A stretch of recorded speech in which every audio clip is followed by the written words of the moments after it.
Okay, I want to welcome you out tonight. We're going to talk about how to correct merges in Family Tree, or at least a little bit about it, and introduce a brand new product that FamilySearch has come out with called Merge Analysis. So the question today is what to do when a merge causes a problem. And of all the things we do in Tree, working with merges is the most challenging. And that's why it's even scary to teach it, because it's never something nice and clean and simple. It's often very dirty and messy and quite a challenge, especially when you're undoing previous merges. Now, there's a lot of merges done, and many of them are done correctly. We have all done perfect merges forever, we know. It's never our fault that anything's gone wrong. Oh, we know that's not true. We've all messed up records by doing bad merges, I'm sure. And so we're going to talk about how we can recuperate from those problems. Now, when you do a bad merge, these are the kind of things that result. People disappear in Tree. A lot of times that people will say, well, it says my people have been deleted. They're not in my tree anymore. Usually all it is that that record's been archived from a merge and you can no longer see it, or somebody's just gone in and unlinked the person from the pedigree. Also, because of this, oftentimes new people are created, everything looks fine, except when you go looking at them, especially if you're LDS, you're going to notice that ordinances that should have been there aren't there anymore, and sources you thought were there aren't there anymore. And so you figure out that this is actually really a new record that's been used as a substitute for the old one. And then there's the issue of the multiple identity people. This is where you've taken a couple of records and merged two totally different people together. And you usually can tell that's happened when people show up with multiple sets of totally different parents, or they have multiple spouses who belong to different people, or you have the multiple spouses with different sets of kids and they seem to overlap. And we're not talking about polygamy, we're talking about a different time period in a different part of the world. And so that there's probably a mingling of two different records. And you'll find that the record will say it's John Jones, but it'll have Bill Smith sources, things like that. So that there's some problems. And, the list just goes on from there. Okay, so first thing we need to do is just make sure we understand what goes on in a merge. The way it usually occurs is that you're working on a record, and we'll call that the primary record, this green record here in the middle where my mouse is. That's the record that's in, your part of the tree. I know we're not supposed to use that phrase, but it's in the pedigree that you're working on. And you realize that there's another record. It may be on that record it says there's a possible duplicate, and we'll represent it with the yellow record there. And so what you're asked to do is to merge these records. And so what happens when you merge it is that you're going to say, I'm going to go raid, if you want to call it that, or steal from, which isn't really accurate, but is kind of true. We're going to take everything out of this duplicate record that we find in it that belongs to this primary record, and we're going to move it over into the primary record so that when we complete the merge, that primary record will be packed with the information added from the duplicate. And this will bring over things like ordinances, sources, and any of the birth, marriage, death, names, and things like that that you pick. Those things will all be brought over and be put into this record that will end up being in Tree, and we'll call it a primary, whoops, what went on here? Excuse me, the primary merged record. Now, what happened to that duplicate record that we took the stuff out of? When the merge occurs, it becomes an archived duplicate record. What that means is FamilySearch goes and hides it. They don't really delete it. They just make it unsearchable. You can't find it. You can't search for it. And there's only one way to get to it, and we'll show you how that is. But unfortunately, they say to us that record's been deleted. That's not really true. That record still exists. It just can't be seen. And so this is kind of what happens in the process of merging. Okay. And so, hopefully that primary merged record has all the good stuff that you want, the right names and dates and places, the right relationships, the right ordinances, the right sources, the right memories, everything for this person. And that archived record basically has been stripped of a lot of the good stuff, but it's still there and can be reused if needed. That's why it's saved, so that if we have to undo the system, we have something to put it back in. Okay, now that was how you create a merge. We're going to talk tonight about how you can undo that. There's actually two ways this can be done to fix a bad merge. One of them is to unmerge the merge. That actually doesn't happen very often. It's represented over here on the left-hand side. If you discover a merge soon enough and nothing else is done after the merge has been created, no things have been moved around or changed, you'll be able to actually just totally unmerge the merge. One click, everything goes back to the way it was before the merge. I've got an example of one of those today. It's really hard to find those. That doesn't pop up very often. Most of the time, it's been quite a while since that merge occurred, and there's been a lot of changes made to the records that remain. And what you will be able to do in most cases is to restore the record. You're going to be able to restore that archived record, the one that was called deleted. That I prefer to call it archived, because that's really what it is. And you'll be able to bring it back into existence.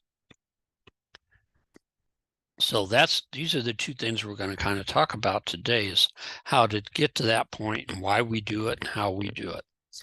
Now, what happens in a restore, the system tries to recreate that old duplicate record. It tries to go back and reconstruct it and bring back into it the stuff that was taken out of it. And so the things that are done are the ordinances are returned to that record.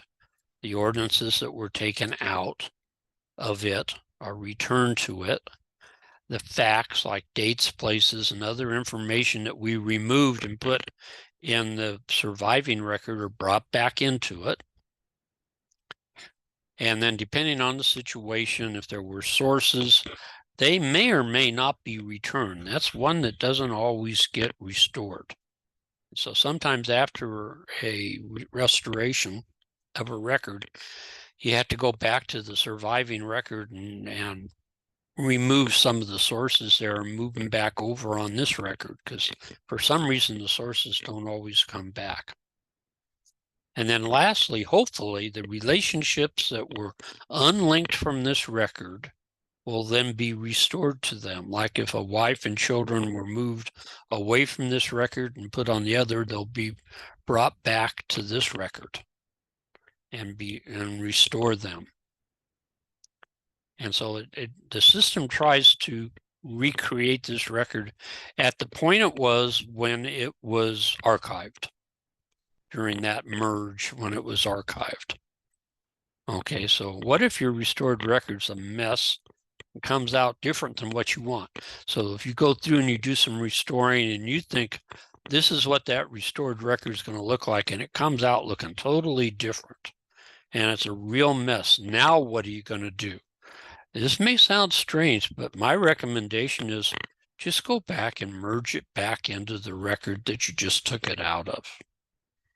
That's your fail-safe.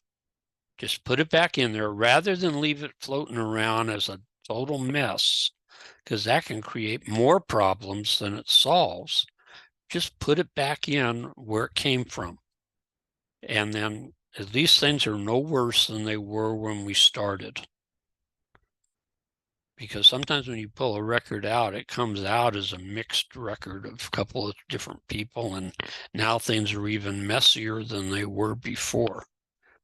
And so, the other suggestion is you might consider at that point, put it back and then contact support and see if you can get somebody with more background to do a little work on it and help you.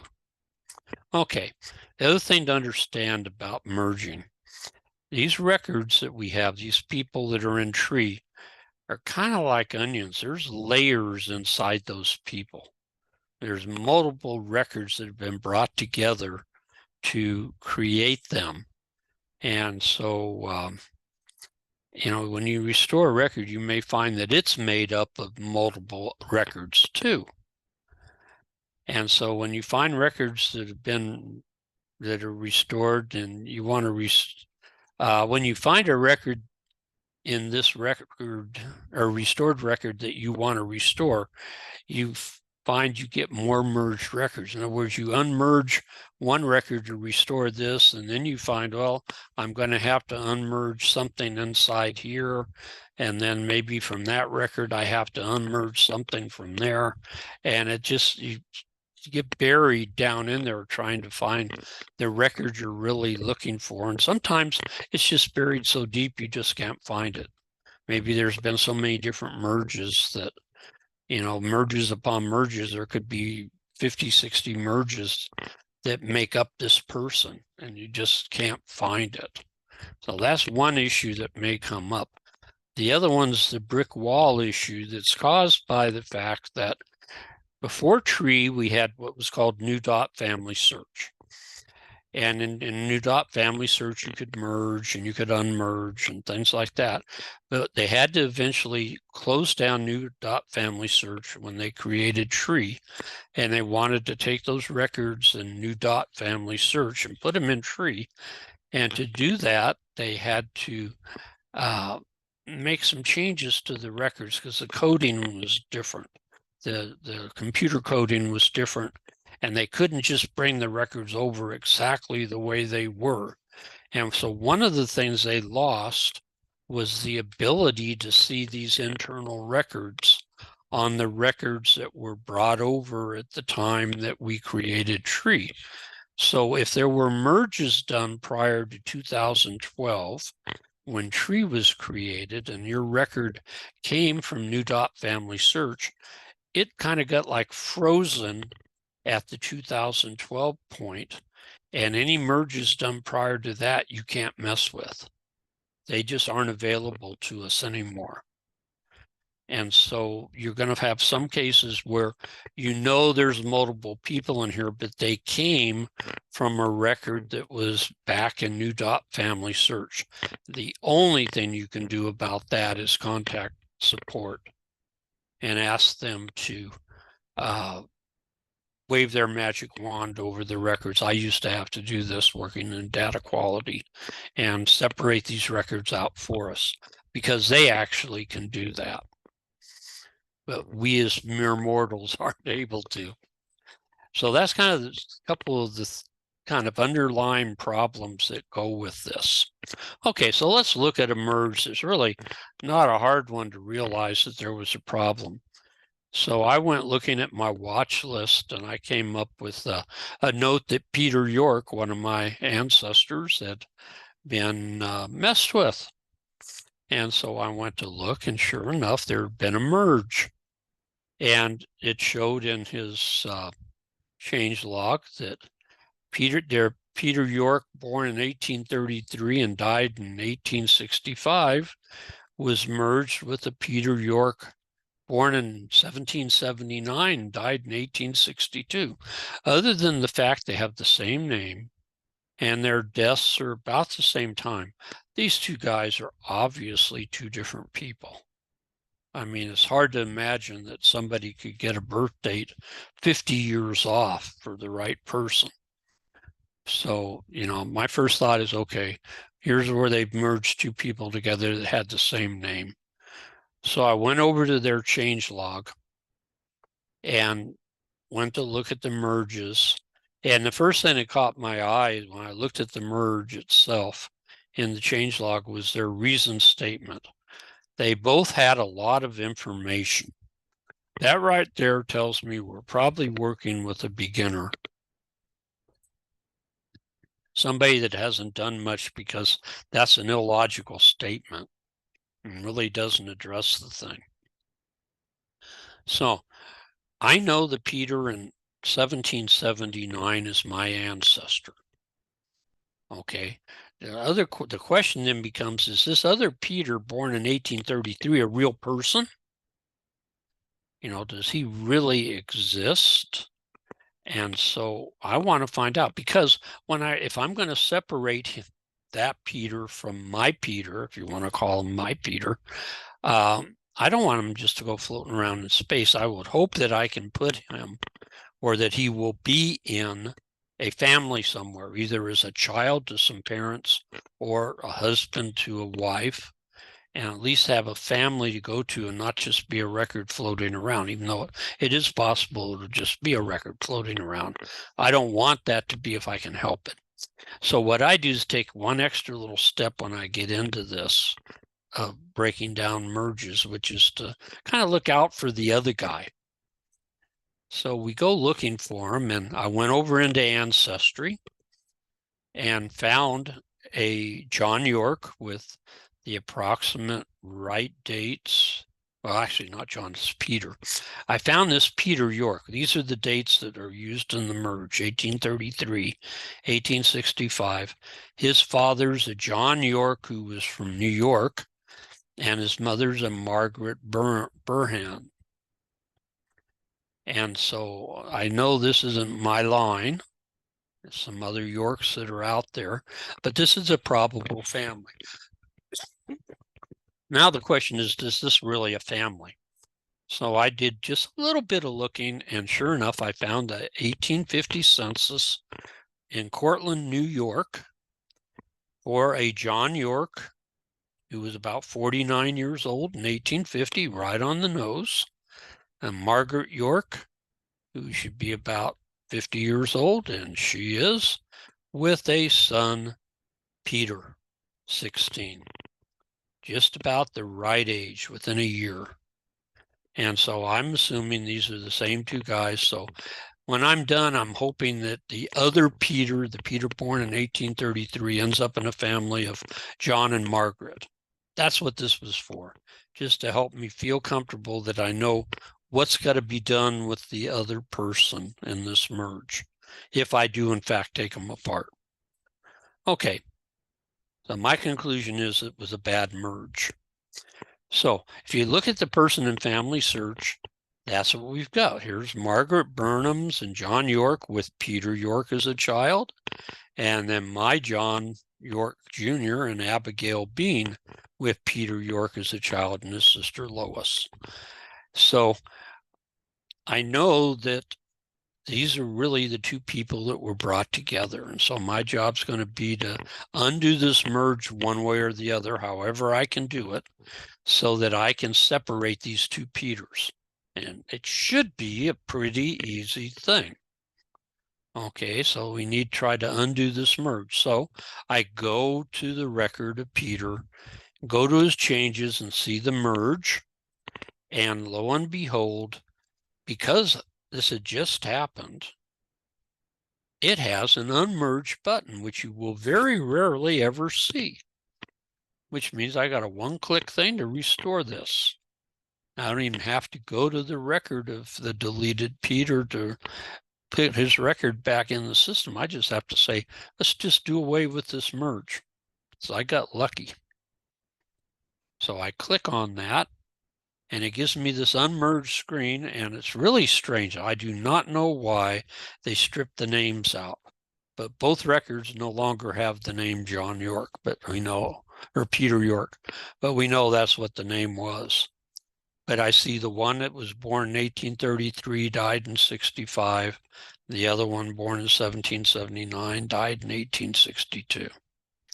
And so all we're going to have to do is just click the unmerge button, and hopefully everything goes back to where they should be. And so for the results of this merge, and you now see that I unmerged the merge that had occurred previously, I end up with my Peter York as the youngest child in the family of Colonel John and Abigail Bean, just like I wanted. And then when I went to look for the other Peter York, and I see I have the other Peter York's ID number, so I can go look for it. I found him, and he was right there in the family that he should be in now. And so everything was done. That was simple. That was not a hard one, but many of them are a lot trickier than that. And so FamilySearch has tried to come up with a solution. And it takes us back to the FamilySearch labs again. This is a new experiment that was just put in. And so you find FamilySearch Labs on the FamilySearch homepage. After you sign in on your homepage, in the right-hand column, you'll find labs, and you click on View Experiments. And then in the experiments, you will find one now called Merge Analysis View. And so you click Try It. And this is what comes up first. It just says, okay, this is merge analysis. And they give you the only information they provided on this is so new is the 3 little sentences down here. It says only available for merges that have happened since August of 2016. So that's one caveat. And it says viewing some merges may result in feelings of frustration. I absolutely love that. They're at least being honest with us, because quite frankly, I know there's a lot of times we've gotten frustrated trying to work with merges. So at least they're letting us know they care and that they feel bad. And what they're trying to do is help us to understand the nuances of a merge from the tree's person's change log. So they're going to try to help us to see if we can see some hints and ideas that can help us resolve the issue when we see what looks like it's a bad merge. So what we're going to do is click Try It. And you have to do this. If you don't go into the FamilySearch Labs and click Try It, you're not going to be able to use this feature. Okay, so that's important. So we've gone over in my Givens family, and one of my cousins, and the families of William Givens and Elizabeth Prather family. And down in the list of kids, they've got a George Woolfolk Givens, which is interesting because their son is not George Woolfolk Givens. There's another Givens family, and this record is in this guy's record. He's got another set of parents, George Jr. and Martha or Patsy Woolfolk, and he's listed there. In fact, they do have a child named George Woolfolk. But this family has a George too, and he's just not there. It's the same guy in both of these families. There should be 2 different Georges, because these are 2 different families. They're in different counties in Kentucky. The boys are born about the same time, so it's confusing. These Givenses are a mess. They're my ancestors, so I can say that. They're my family. And the Givens are a mess. Everybody names their kids William, George, James, John, and it's just a mess. So we need to try to figure out what's happened. It's obvious there's been some kind of a merge here, and it needs to get undone. So we're going to see if we can use the tool on this. But before I did that, I said, okay, let's look at this. My family's William and Elizabeth, who have a son, George. And so I went using our new AI every word search tool for U.S. deeds and wills. I just love this new tool. I found a deed in Kentucky that is for William, the father, and his wife, Elizabeth, and their child is George F. Givens, not George Woolfolk Givens. So this helps to establish the fact that he really has the middle initial of F instead of W or Woolfolk. And I know this is the family because the rest of the people listed here are the siblings of George, and they all match up with the people in his family and tree. So then I went looking to see if I could find that George Woolfolk. And I found another deed, and I just put the transcription from the AI search, every name search, where I found this deed in Lincoln County. And it's for a George Given or Givens family. And he has a son, George W. And his wife listed down at the bottom, the mother of the children is Martha Woolfolk. So this is the George W. So it really establishes George W. goes to the family of George and Martha, and George or George F. goes to my family with William and Elizabeth. Okay, so let's see what we can do here and see how this new tool helps us. So we go over to the change log in George's record and say show all. And of course, it's going to have all kinds of other stuff in here. It's going to have all the different changes that have ever happened. I cut it off after the first one, as there was no merges on the first screen anyway. And I'm going to have to go over to the filter. If I want to make my life simple, I'll go over to filter, click on it, and when it comes up, I'm going to scroll down and find where it says merges. And I'm going to click on merges, and then it's going to bring up just the merges that pertain to this record. And so here's merge, and at first glance, it doesn't help me very much because it looks like it's George Woolfolk merged into George Woolfolk. Dates are the same, names are the same, only the record numbers are different. And in the past, this has been pretty much what we were stuck with. We couldn't do much unless we just took a chance and started trying to restore deleted people to see what happens. This is where this tool becomes helpful, if it's available. And it is available because this merge occurred in 2021. As long as it happened in 2016 or later, it should show merge analysis. So I'm going to click on merge analysis. And now what it does, it gives me a big long page, and I have to break it up into several screens where they're going to show you this primary, that thing that was called the primary record before. That was the record you're looking at, the one you're using in the tree right now. That one's in the middle column. And the possible duplicate in this merge that was merged into that primary record is on the left. And we already know they say pretty much the same thing. And so at this level, seeing the person and their vital information, birth and death and burial, there's not much there to show a difference. They're so similar, got a little bit of county difference there and stuff like that, but it's hard to really tell if these are two different people or not. So at that level, it doesn't help us much. But now we scroll down the screen to the next section, and this is where they show the family, and this is where this becomes a very helpful tool. It begins here often.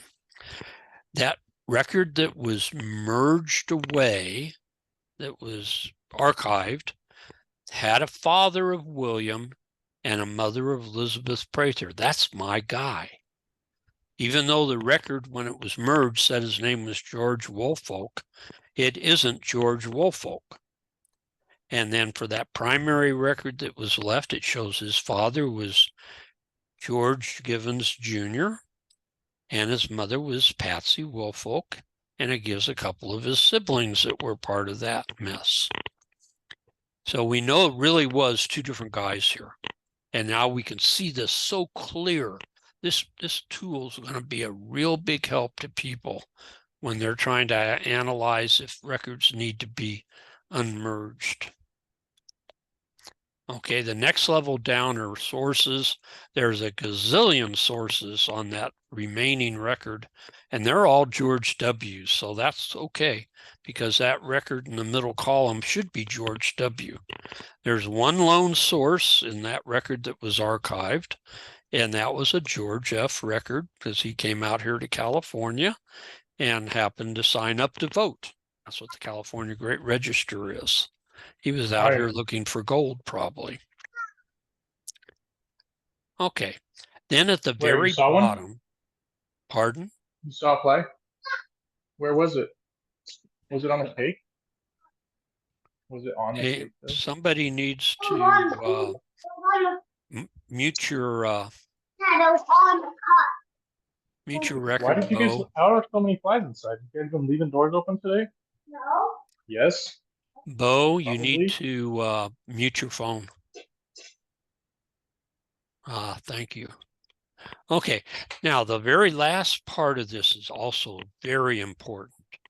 For the first time ever, you're going to be able to see what the record was when it was created.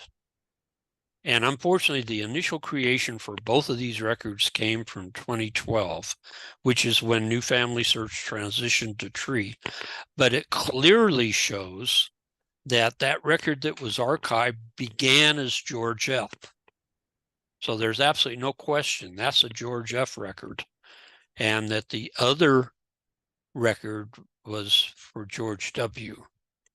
And it does have some bad information. He was not born in Fayette County, Pennsylvania. I don't know where that came from. But this helps to really establish the fact that these are two different records, and we know what they were intended to be at the very beginning. So I love this tool. It helps us to know what to do.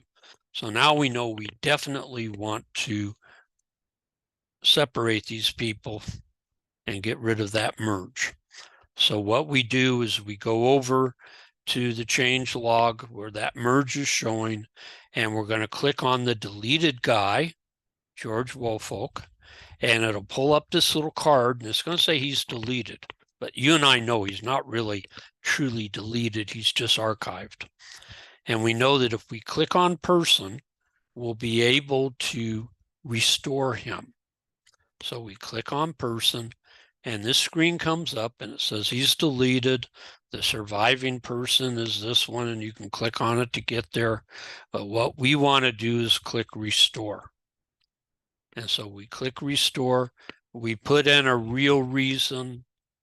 And so in this case, someone changed the identity of this person from George F. Givens to George Woolfolk Givens. This was merged incorrectly into another George Woolfolk Givens. And then we click restore. And the end result, I've got George F. back in, the family he belongs in, William and Elizabeth Prather. He's even got the right name, and he's got essentially the right dates for birth and death. And the other guy got put into his family. Okay, so that's how that new tool works. It really helps us to make a good decision. Now, the other thing I wanted to mention today is the fact that a lot of times we're doing this because as people that belong to the Church of Jesus Christ of Latter-day Saints, we're concerned about the ordinances. And you have to kind of understand a little something about ordinances and the issues that we're dealing with. For first thing, ordinances before the days of computers, like before 1969, were kept in books at the temple. These were ordinance books. And they had a separate book for baptism and confirmations, another book for initiatories and endowments, another book for sealing to parents, another book for sealing of couples. And so there was not like one place where a person's records were kept. And when they went to computerize these records, Oftentimes what happened, because the books would have different identifying information and the computer didn't feel comfortable in putting them together, they were left as individual people, and you could end up with 4 different records for the same person. You know, a John Smith with a baptism and confirmation, the same John Smith, but in another record with his initiatories and endowments and so on. And it was our job to bring these people all back together. Well, you know what that means is some of us did a good job of it, and others of us mixed the people up and kind of stirred them together, and now we have a mess. And if you're looking for the ordinances, they can be hard to find, very frustrating. Okay, it causes a lot of issues, and sometimes these issues are so bad, the bottom line is call FamilySearch and get an admin to help you unscramble. If you have a date and a temple for an ordinance, you can contact FamilySearch and tell them, I believe this person, this ID of this person, that person was endowed on this date and this temple, and FamilySearch can go look for that and find out for you if it's right or not. And if that is the right date and place, they can move that record over and put it on the right person. So it's not always lost if you're not able to do it. Just, it's nice if you can do some of them yourself. Okay, one solution to this problem that will help you tremendously is if you have your own personal database on your computer. If you're going to get serious about family history, going to do it a lot, you really ought to have a database. This way, if a line disappears on you, you know what's missing because you've already created that line in your database.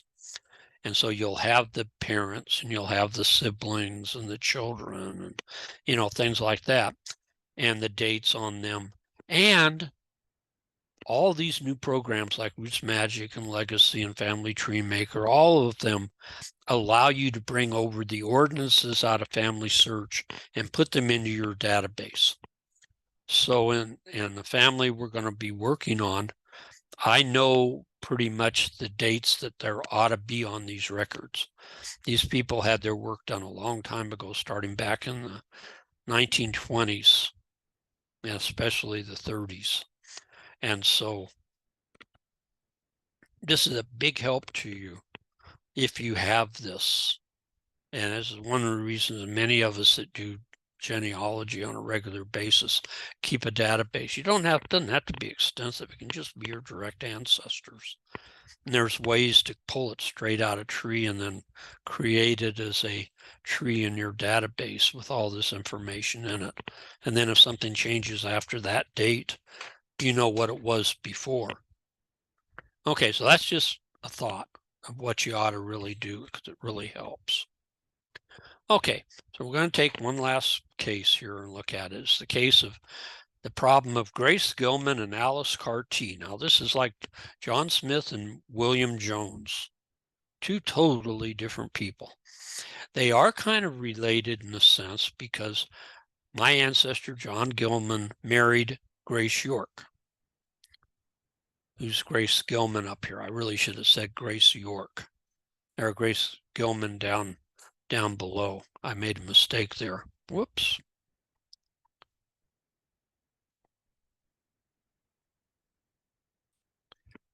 So that should say Grace. That should say Grace York up there. So John Gilman marries Grace York. Okay, but he's showing in tree as having a second wife, Alice Carty. Well, Alice Carty exists, and she married John Gilman's brother, Daniel. And so we've got this issue going on of, you know, relatives, and they're kind of mixed in a little bit. Somebody's messed them up a little bit. And so Grace needs some work. Part of Grace's problem is, well, first thing, Alice. I looked at Alice's name log, and she's everything from Grace Alice York to Alice to Grace York to Alice Carty. People aren't sure who in the heck she is. It says she's Alice Carty right now, but she started out as a York. So, it sounds like this person's been merged. And so when you see something like that, the little bell goes off. Oh, we got to merge because we've got a person with last name York and another person with last name McCarty. And they've been kind of stuck together. We've got Alice in one place. We've got Grace in another. We've got Grace Alice together a couple of times because nobody knows for sure what's going on. Okay, so we do have a problem. So we need to look at the changelog. Alice Carty's record has 21 merges. So when we say change, show all and go to merges, we're going to find 21. But I'm looking at these three because they're very obviously bad merges because they're Grace York's being merged into Alice Carty. And that nobody in their right mind should have ever done that. How you can say those are the same person, I don't know. The trouble is they were born similar dates and they die at about the same time, but they're not the same person. So we're going to have to see if we can somehow pull those Grace Yorks. There's 3 different Grace Yorks there out of Alice Carty's record. And hopefully this can restore the original Grace York. And this is what I want to have happen. I want to have Grace York married to John Gilman with her Gilman children, and she's a child of Richard York. Okay, now, one reason I'm after doing this is the fact that this Grace York record has ordinances in it from 1998 to 2019. I don't believe those are the right dates because all the rest of this family were done back in the 1930s and 20s, including I have from my database records on her showing like the endowment in 1937.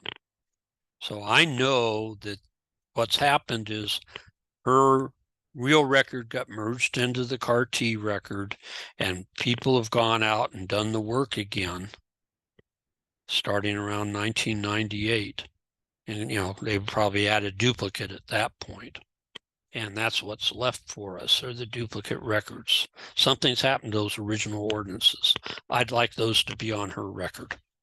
That's the bottom line. So our first attempt to restore was that first merge. And so I clicked on the Grace York up there and got her little card. And when it came up, it didn't say deleted. In fact, this is the Grace York record that's in my pedigree chart. So what happened was it got restored by somebody else already.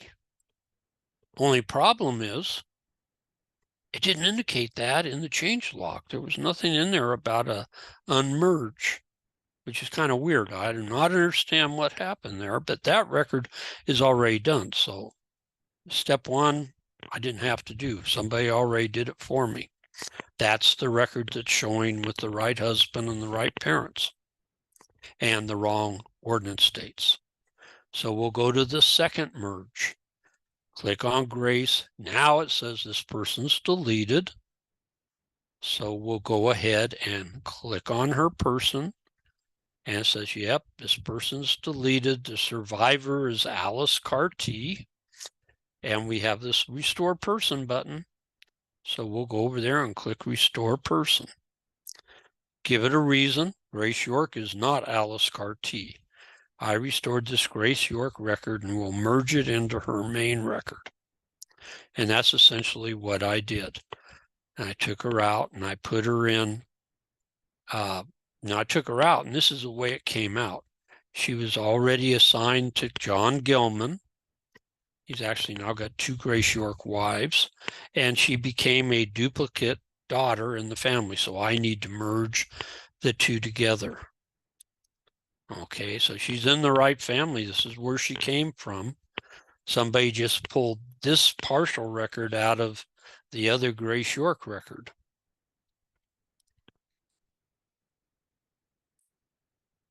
And now if I look at her ordinances, instead of the 98s and 2000 somethings, I have some baptism records in the 1970s and the initiatories all the way back in 37, sealing appearance in 21, which was done before everything else, done out of order, like it's done all the time, and sealing to her spouse in 1988.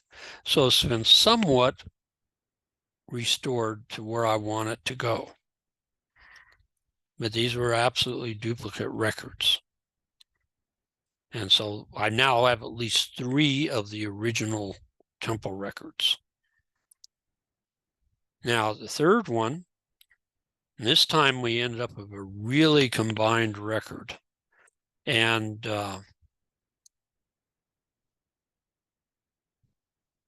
it's just doesn't come out clean. It's got multiple merges inside it. It's one of these, you can tell it was it itself. The record is not a clean record because it's Grace Alice York, which is that combination of Grace Carty and Alice York, or Grace York and Alice Carty, I mean.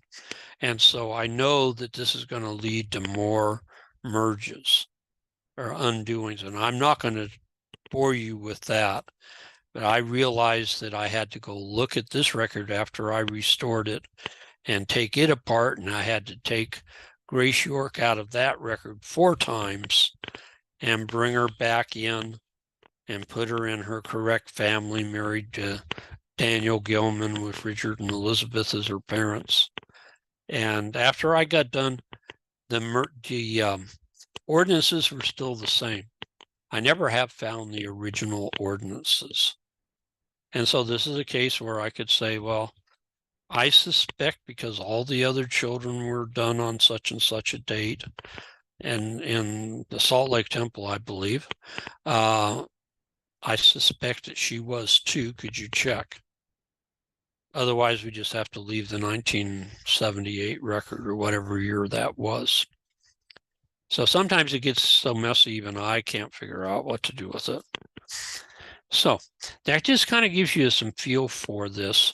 And like I said before this started, following this slide, there are some other slides, and they take a situation that's even worse than this Grace York one, and try to show you what type of a rabbit hole you can really get into. It will be available on the PDF version of this presentation that you can get if you get the notice of the recording. You'll be able to also have the link to the PDF. So, do we have any questions?